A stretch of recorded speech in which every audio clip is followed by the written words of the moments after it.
네, 반갑습니다. 채널 낙낙의 구독자 여러분, 한 주 동안 있었던 연예계 뉴스 정리해드리는 이번 주 뉴스의 남혜연 기자님 오늘도 함께합니다. 어서 오십시오. 네, 안녕하세요. 네, 오늘도 연예계 관련된 뉴스 준비했고요. 또 어마어마한 게스트 한 분이 나오십니다. 네. 네, 자, 첫 번째 뉴스부터 한번 살펴보죠. 이선균 씨 과거 좀 사건이 좀 있었는데 이 사건에 대해서 문화예술인들이 좀 모여서 진상규명을 촉구한다고 하던데 이거는 어떤 일입니까? 네, 고 이선균 씨가 너무 안타깝게 세상을 떠났잖아요. 네. 근데 이게 그 이선균 씨와 함께 영화를 했던 봉준호 감독 그리고 그 지인으로 알려졌던 굉장히 친했던 윤종신 씨 등 많은 관계인들이 모여서 이선균 씨와 다시는 이런 일이 일어나지 않았으면 좋겠다는 바람에서 기자회견을 열었습니다. 네. 그 문화예술인 연대 회의인데요. 이선균 배우의 안타까운 죽음을 맞이하면서 다시는 이런 일이 반복되어서는 안 된다는 데에서 뜻을 같이 하겠다고 말을 했습니다. 네. 그리고 이 회의에서는요, 그 공인에 대해서 다시 정립하려고 합니다. 왜냐하면 이선균 씨에 관해서는 사건을 넘어서 너무 사적인 대화가 많이 공개가 됐잖아요. 그래서 이런 부분에 대해서 굉장히 심도 있게 논의를 했고요.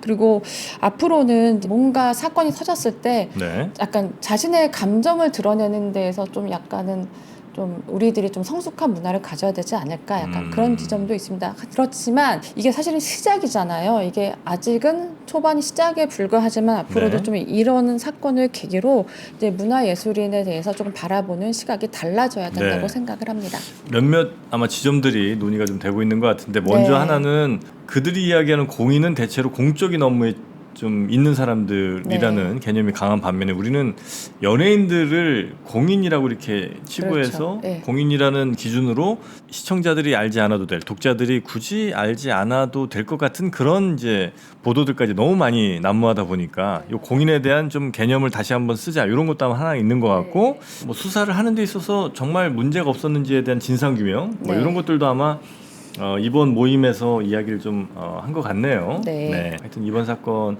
이후에는 이 비슷한 일이 좀 일어나지 않도록 하는 그런 노력은 좀 필요해 보입니다. 네. 자, 다음 뉴스 한번 좀 보겠습니다. 강경준 씨, 배우 강경준 씨의 또 사적 대화가 공개가 됐습니까? 예, 이 강경준 씨가 저희도 지난주에 전해드릴 때도 사실 굉장히 좀 충격적이긴 했어요. 네. 본인들도 이런 소송이 있는지 뭐 소장을 보고 알았다라고 하는데 일단 그리고 나서의 이제 강경진 씨 측의 반응은 뭐였냐면 네. 이건 오해였다라고 먼저 얘기를 했어요. 네네네. 그런데 그러자마자 바로 이 상대 측에서 강경준 씨와 그 A 씨로 지목된 그분과의 두 사람의 진짜 사적인 대화가 공개가 됐습니다. 근데 사실 이거는 조금 이선균 씨와는 또 다른 맥락인 게요. 네. 상간남 피소 의혹이잖아요. 네. 그렇기 때문에 이 메시지가 사실은 뭐 나중에 법적인 공방을 가졌을 때 굉장히 좀 중요한 증거가 되거든요. 근데 또 내용이 조금 은밀하긴 해요. 네. A 씨를 향해서 뭐 안고 싶다, 사랑해 등 이런 메시지가 함께 못해 뭐 아쉽다 이런 거 정말 사적인데 두 사람의 관계를 여실히 보여주는 대목이거든요. 그래서 굉장히 좀 논란이 됐고요. 그리고 소속사 역시 발빠르게 손절에 나섰습니다. 강경준 씨의 입장을 지금 어느 데서도 들을 수 없고요. 이 문자를 공개한 측은 사실 굉장히 화가 나서 공개를 했다고 합니다. 왜냐하면 강경준 씨에게 뭐 제대로 된 사과를 받지 못했다라는 네. 얘기가 들리고 있고요. 네. 이와 동시에 예전과 달라진 문화가 있다면 강경준 씨를 뭐 대놓고 막 비난은 하지는 않아요. 대신에 그 아내이죠 장신영 씨에 대한 약간의 안타까운 시선들이 좀 많이 있죠. 네.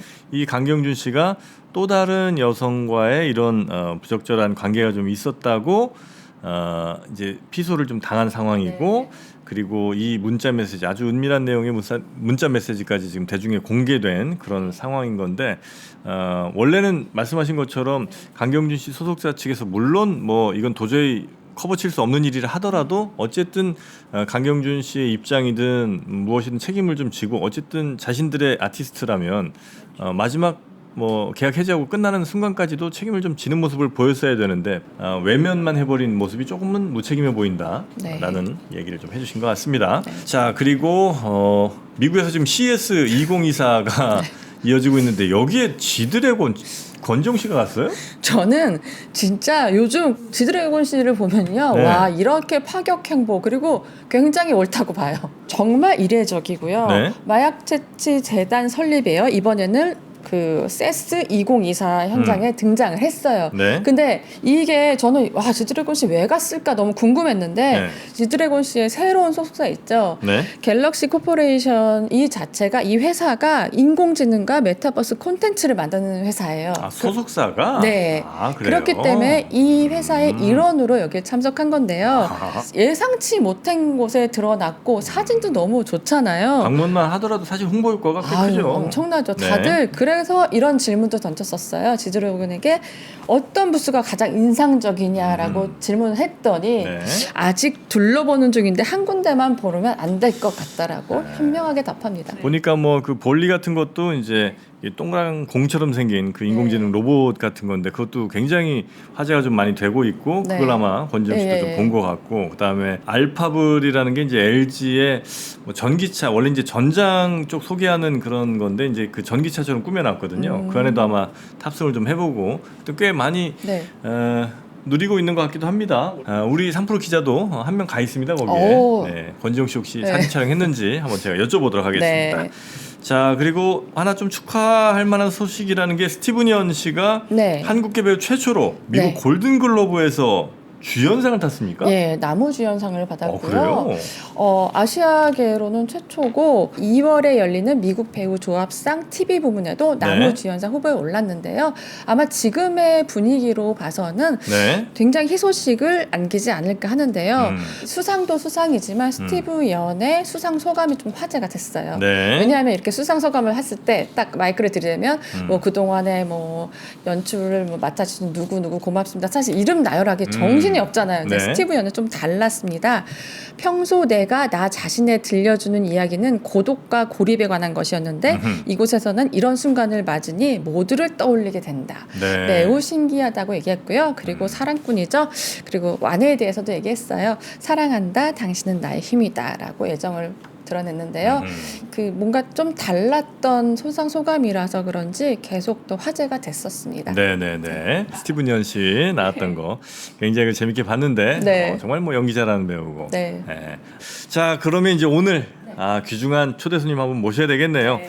여러분들 아마 3부작 가운데 하나도 안 보신 분들은 거의 없을 것 같습니다. 명량, 한산, 노량, 그렇죠.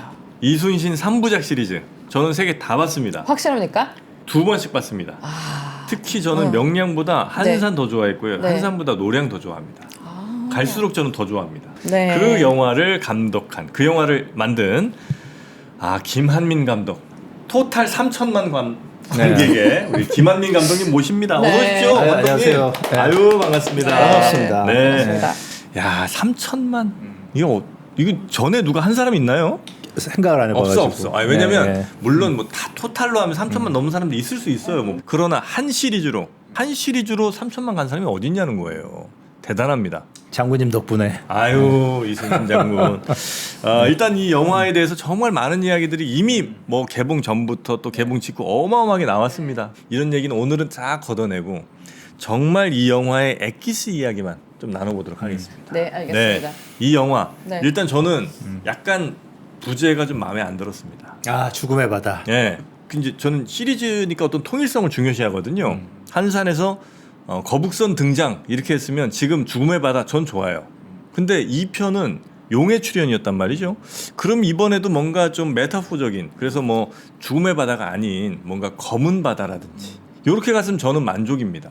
대놓고 죽음의 바다 마치 그 노래 중에 왜 총 맞은 것처럼 이런 노래 물론 좋은 노래입니다만 약간 너무 밥만 잘 먹더라 이런 노래 같은 느낌이랄까요? 그게 메타포인데. 그게 또 메타포야. 예. 그러니까 이게 이제 1차원적으로 생각한 사람들의 생각이고 그 죽음이 아니라는 겁니다.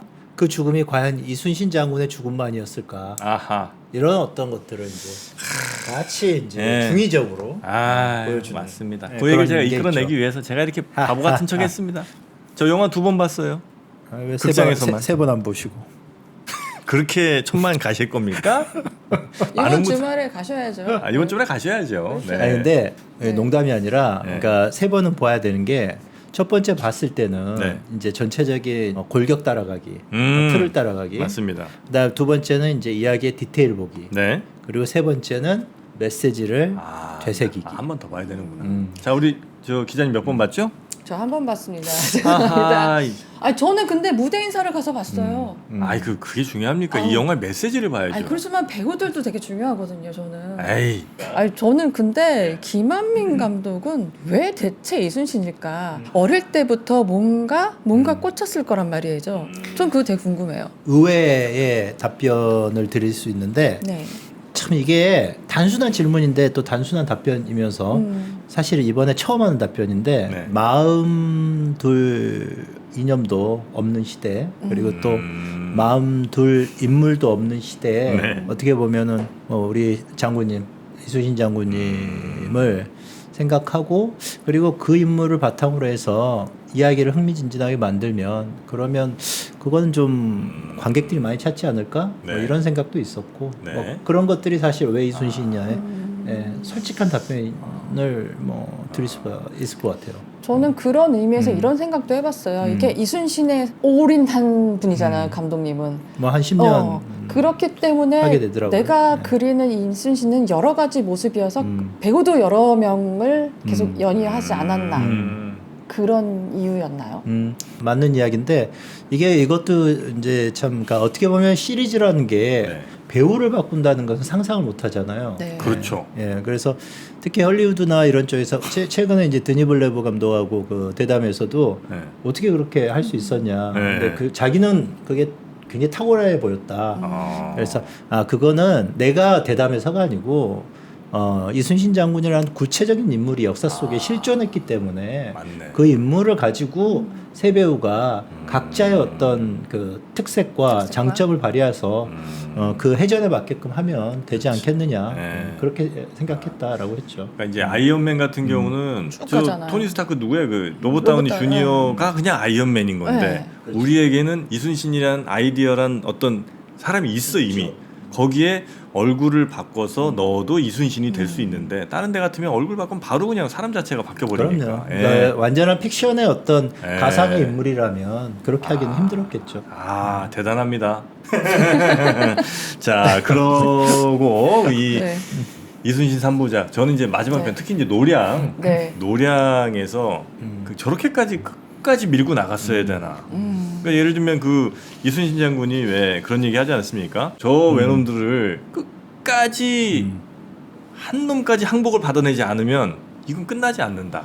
이런 얘기를 하신 그거는 어떤 한 놈까지가 아니라 네. 열도 끝까지 쫓아가 완전한 항복을 완전한 받아내야 항복을 한다. 받아내야 된다. 네. 실제로 사실은 그런 얘기 하시진 않았을 거 아니에요. 하시지 않았어요. 네. 예, 안 했고요. 근데 이제 그 장군님의 어떤 기록적 채취를 뭐 난중일기나 또는 여타의 어떤 그 관계자들이 썼던 기록들을 보면 장군이 왜 노량에서 그렇게 치열하게 도망가는 적들을 붙들고 네.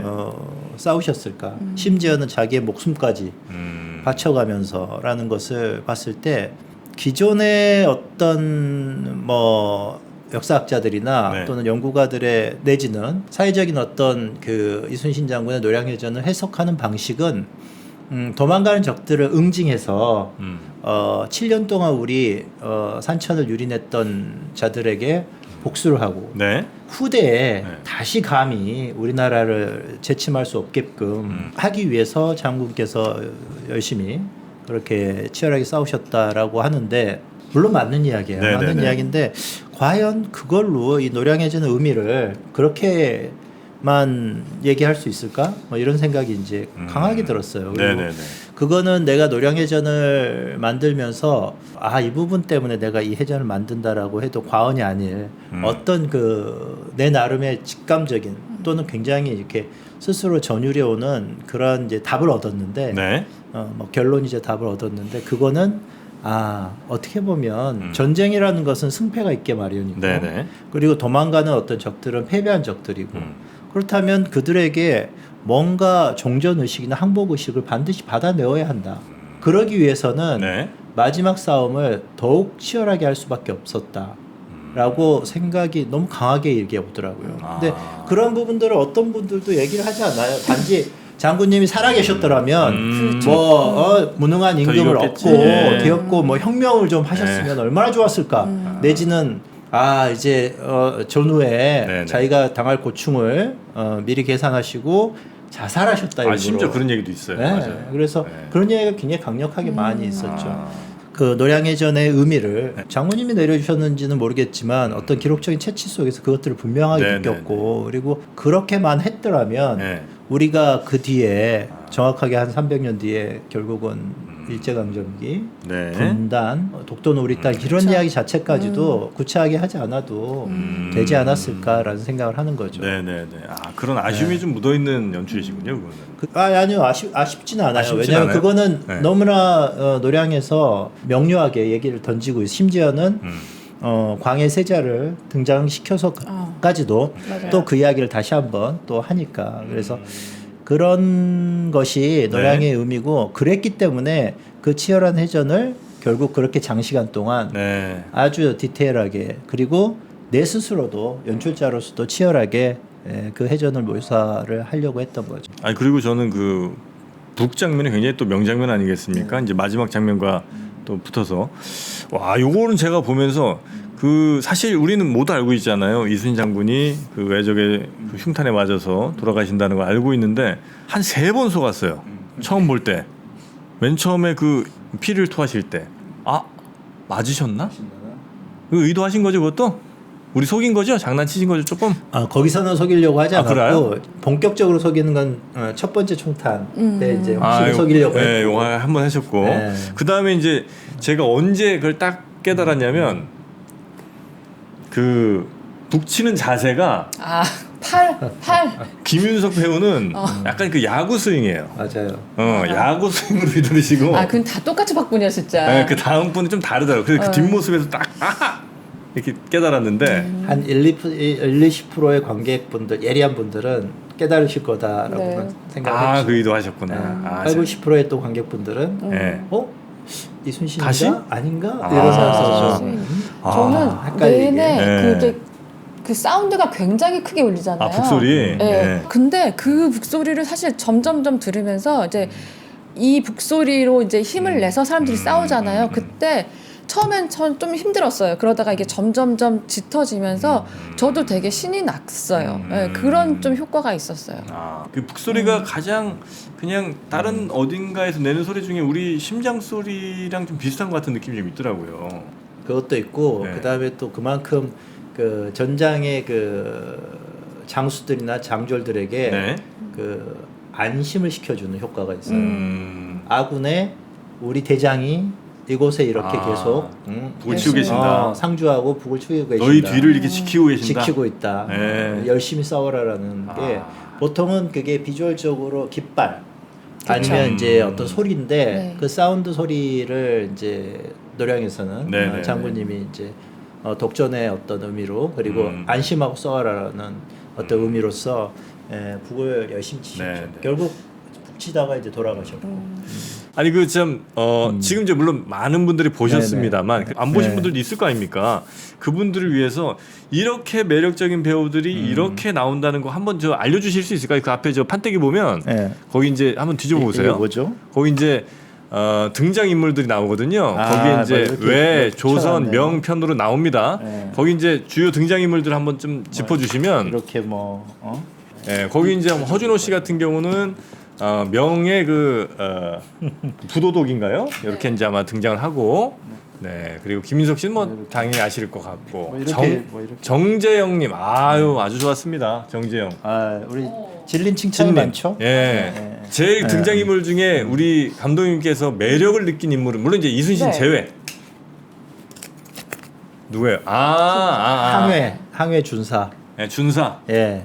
이 인물은 제가 1편부터 등장하죠. 네네. 근데 그때는 인물이 좀 진짜 일본 배우였던 오타니 료에이라고 그 친구가 했는데 이 친구 이제 우리 김성규라는 배우인데 이제 한산과 노량에서 네. 준사 역할을 맡았죠. 요즘 김성규 배우가 이러고 다니는데요. 요즘 감독님이 나 너무 좋아한다고 소문났다고 네. 캐스팅한 이유는 뭘까요? 김성규는 네. 제가 한산할 때 이제 박해일 배우하고 같이 이렇게 이 전쟁은 무엇입니까?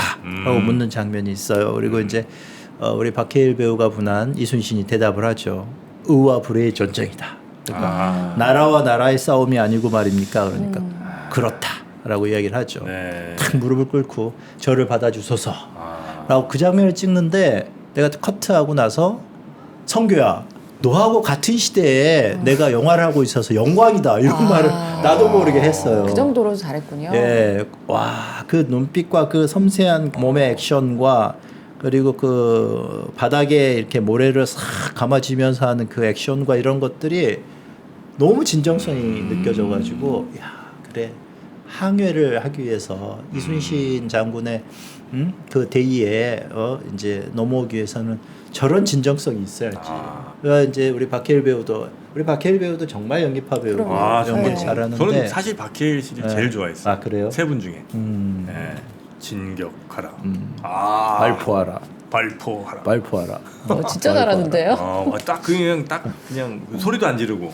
거기에는 없을 텐데요, 감독님. 그 네. 쿠키 영상에 이재훈 배우가 광해 역으로 나오잖아요. 네, 우리 이거 재훈이가 약간 나오죠. 다음 작품을 같이 염두에 둔 건 아닌가. 네 맞아요. 아, 그래서, 그래요? 네, 그래서 저기 해전 3부작을 하다 보니까 네. 이 임진왜란 7년 전쟁사를 어떻게 보면은 좀 정치 외교사적인 입장에서 네. 드라마로는 꼭 해야겠다. 뭐 그 시기는 지금 조율 중인데 네. 지금 상당히 이제 개발을 많이 해놓은 상태죠. 아. 그래서 그게 왜냐면 네. 임진왜란 7년사가 그러니까 이게 외란이라고 우리가 네. 정의하는데 그게 전쟁이라고 좀 하는 게 맞는 게 네. 전쟁이라고 해야지 그 배상 책임이 좀 일본 측에 좀 떨어지는데 그게 이제 온전한 항복 의식이고 종전 의식이 되는 거죠. 그래서 그들에게 경제적인 배상이나 또 뭐 조선 통신사가 아닌 조선 관리사도 좀 파견하고 같이 전체적인 그 종전 의식의 테두리 내에서 크게 한번 따지고 들어갔어야 된다. 임진왜란 7년의 그 전쟁사에서 한 4년에서 5년이 거짓된 강화 협상, 조선이 배제된 그런 강화 협상을 해요. 명과 외가. 명과 외가. 명나라에서 듣도 보도 못한 심유경이라는 자가 들어오고 외나라에서는 이제 권희시 네네네. 소서행장이 이제 그 협상의 주체가 되죠. 그리고 그들이 실질적으로 했던 그 협상의 내용은 그때부터 할지라는 표현으로 분단을 이야기를 해요. 조선을 분단해서 먹자. 야, 역사가 이게 반복되네. 정말. 그때 당시는 분단이라는 말을 쓰지 않고 네. 나눌 할자, 땅 짓자 써서 할지라고 할지. 표현을 하죠. 어디 나눠 먹을까 이걸 지금 따지고 있었던 그러니까 거예요. 이게 지금 가관인 게 뭐냐면 그 두 나라가 광화협상을 하면서 야 전쟁에 우리 둘 다 승리하자 그랬더니 권희 씨가 그럼 말도 안 되는 소리를 하죠. 전쟁에는 승패가 있는 건데 그럼 누가 패배자인데 조선이지. 어떻게 패배시킬 건데 땅을 나누면 되지. 한국 전쟁은 똑같아. 미소의 대리전처럼. 근데 그걸 막은 게 사실은 네. 어떻게 보면 이순신 이순신 장군. 장군. 왜냐하면 됐다. 남쪽에서 계속 끊임없는 무력 시위를 해줬기 때문에 우리는 그러니까 역사적으로 볼 때 전쟁이 끝나면 그냥 적들이 물러나면 끝. 네. 이게 아니라는 거죠, 사실은. 예, 그거 전쟁의 처리가 올바르지 못하면 네네. 그것이야말로 다시 또 그런 역사가 반복되는 게 이걸 좀 더 입체적이고 네. 정치 외교사적 입장에서도 그걸 한번 정리할 필요가 있다. 있다. 네, 그건 이제 아마 드라마 형식으로 맞죠. 이렇게 만드실 예정인 김한민 감독입니다. 예, 자 우리 감독님과는 좀 깊이 있는 이야기를 잠시 자리를 좀 옮겨서 나누도록 하고요. 오늘 이번 주 뉴스는 이 정도로 마무리하도록 하겠습니다. 우리 함께해 주신 우리 네. 이순신 장군 3부작 마무리까지 하신 그리고 또 다른 그때 당시 역사를 준비하고 계신 우리 김한민 감독님 재밌는 이야기 너무나 감사했고요. 다시 또 뵙겠습니다. 고맙습니다. 감사합니다. 네. 네. 자 저희 낙낙의 이번 주 뉴스도 여기서 오늘 마무리하겠습니다. 우리 네.